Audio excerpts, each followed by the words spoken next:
దేవుని చిత్తాన్ని బట్టి వాక్యంలో ఉన్న మర్మాన్ని ఎందుకు చెప్పారంటే, అందరూ ఈ లోక సంబంధమైన వాక్యాన్ని పట్టుకుని జీవిస్తున్నారు కాబట్టి అవి మనకొద్దు.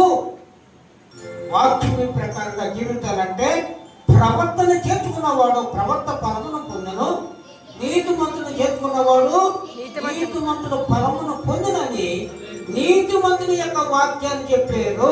దేవుని స్తోత్రం. అందులో పడిపోయినప్పుడు చెడిపోయినప్పుడు ఆ జీవిత చరిత్ర కూడా చెప్పారు. దేవుని స్తోత్రం. ఇవాళ మనము అనేక ఉండవచ్చు, మనం నడవడి సరిగా లేకపోతే తప్పిపోయిన కుమారులకు మనం ఓడిపోతాం. మనం కూడా జాగ్రత్తగా వాక్యాన్ని పట్టుకుని జీవించాలి. ఇంచుమించిన 70 సంవత్సరాలు అవుతుంది నాకు, నా వయసు. ఈనాడు కాలంలో కూడా ఒక డాక్టర్ దగ్గరికి వెళ్ళి నాకు నేర్పు వచ్చింది అన్న మాట కూడా లేదు. దేవుని స్తోత్రం. అందుకే నేను నమ్ముట నీ వలనైతే నమ్మి వానికి సమర్థమును సాక్ష్యమే, అసత్యమన్న దేవుడు లేదు. ఆ దైవజనుని యొక్క మాటలు చెప్తుంటే నాకెంతో సంతోషం అయింది. దేవుని స్తోత్రము. ఎందుకనగా ఒకరి జీవితాన్ని ఒకరు మార్చడానికి చూస్తే దాన్ని పట్టుకోవచ్చు. దేవుని స్తోత్రం. ఎందుకనగా అట్టడిని పడిపోయి ఉన్న దానిని బయటికి తీసుకొచ్చారు.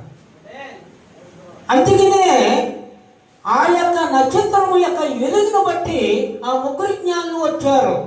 2 సంవత్సరాలు దాని ప్రకారంగా నడిచి ఆ నది కాడకు వచ్చిన తర్వాత 2 సంవత్సరాలు అయ్యింది. దేవుని స్తోత్రం.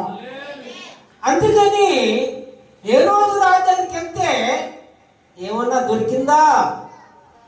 లేదు, ఏమి దొరకలేదు. జవాబు అన్నదే లేదు. దేవుని స్తోత్రం. ఆయనకేమి తెలుసును? అక్కడ పుట్టినాక యేసు ప్రభు అక్కడ పుట్టినాడు అన్న సంగతి ఆయనకి తెలుసు, ఆ పక్కన ఉన్న వాడికి తెలియదు. కానీ ఎవరికి తెలుసును?